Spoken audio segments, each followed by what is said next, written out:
대항력 있는 임차인의 보증금 무조건 돌려줘야 한다고 배웠죠? 하지만 아닐 수도 있습니다. 무작정 돌려주지 마세요. 오히려 기회가 될 수도 있으니까요. 자, 여러분이 임차인이라고 생각해보세요. 어느 날 법원에서 편지가 옵니다. 내가 지금 월세 살고 있는 집이 경매당했대요. 이때 대부분의 임차인분들이 제일 먼저 하는 행동이 뭘까요? 맞춰보세요. 그렇죠. 월세를 안 내는 겁니다. 이러다가 내 보증금 다 날리는 거 아니야? 불안하니까 일단 월세를 안 내요. 어떻게 될지 모른다는 생각이 드는 거죠. 자, 그럼 여기서 두 번째, 이 임차인이 안 낸 월세는 어떻게 될까요? 끝까지 안 내도 될까요? 슬프게도 세상이 그렇게 만만하지 않습니다. 결국 안 낸 월세만큼 보증금에서 깎이게 돼요.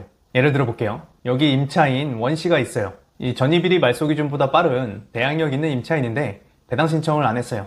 그러면 이 보증금 2천만 원은 낙찰자가 물어줘야 된다고 했죠. 그런데 이 임차인분이 월세를 10달 동안 안 낸 거예요. 그러면 그것만 해도 1,700만 원이나 되겠죠. 이러면 낙찰자는 보증금 2천만 원에서 밀린 월세 1,700만 원은 빼고 300만 원만 줘도 됩니다. 왜냐고요? 임차인이 배당 신청을 안 하면 이 임차인이 했던 임대차 계약은 그대로 유지가 되는 거예요. 그러면 임대인의 지위도 낙찰자한테 그대로 승계가 되는 거죠. 그럼 낙찰자는 임대인이니까 월세 받을 권리가 있고, 우리가 일반적으로 월세 안 내면 보증금에서 까는 것처럼 우리가 물어줘야 할 보증금에서 안 낸 월세만큼 깎을 수 있는 겁니다. 제가 그냥 하는 말이 아니라 판례도 있습니다. 그런데 이게 왜 입찰자에게 기회가 될 수 있냐? 내가 임차인이 몇 달이나 월세를 안 냈는지 알면 그만큼 입찰가를 높일 수 있으니까요. 그럼 낙찰 확률이 확 올라가는 거죠. 자, 여기 제가 입찰하려는 빌라가 있다고 해볼게요. 조사해보니까 3억 정도면 팔 수 있을 것 같아요. 그래서 취득세, 수리비 이런저런 비용 빼니까 2억 6천 정도에 입찰하면 수익이 좀 날 것 같아요.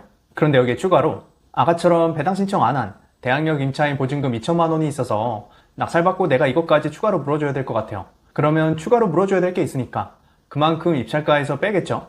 그래서 최종적으로 2억 4천에 입찰하기로 했어요.